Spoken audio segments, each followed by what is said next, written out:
Fans of 2022's HunterX rejoice! Developer and publisher Orange Popcorn has just released the next installment in the franchise, seemingly out of nowhere, HunterX Codename T, and I played through the first few hours to bring you my impressions of this stylish 2.5D action platformer. But before we go demon hunting, why don't you head on over to patreon.com/idreamofindiegames, where you can stave off the stale games the echo chamber thinks you need to play, and find yourself your next favorite indie game. You can also bag yourself awesome perks in the process, like Discord access, an exclusive podcast, early and ad-free content, and more. Your community is waiting for you. First of all, this is a weird name for a sequel, and I assume the name has something to do with our protagonist, Tayo, but I also feel like I would have preferred HunterX 2. Regardless, HunterX Codename T is an adventure that's going to feel familiar to anyone who played the original title in this series. The game opens on an ominous purple glowing moon, and our mysterious protagonist is visited by a floating anime fairy with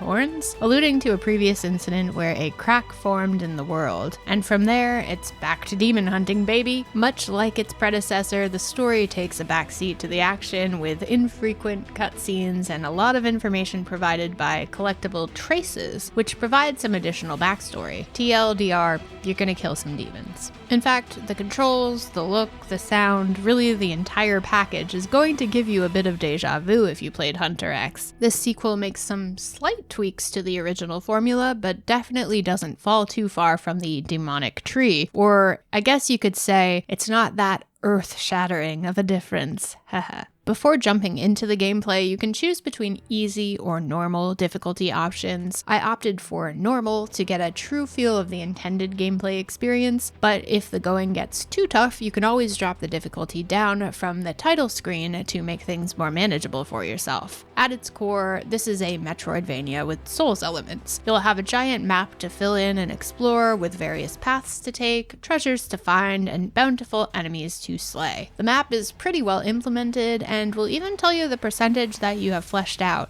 nothing that you haven't seen in a million other Metroidvanias, but fully functional. Controls are equally solid. You have a standard attack and a heavy attack called a mortal blow, as well as magic and the ability to guard and parry attacks with proper timing, and of course, a dash. The parry element felt much more responsive this go around. Don't get me wrong, I still didn't use it nearly often enough. Hot girls don't parry, as our dear friend Gamer Ghoul Friend says, but it's comforting to know it's there. Combat in general feels really fast and fluid, with plenty of enemies throwing different attack patterns your way.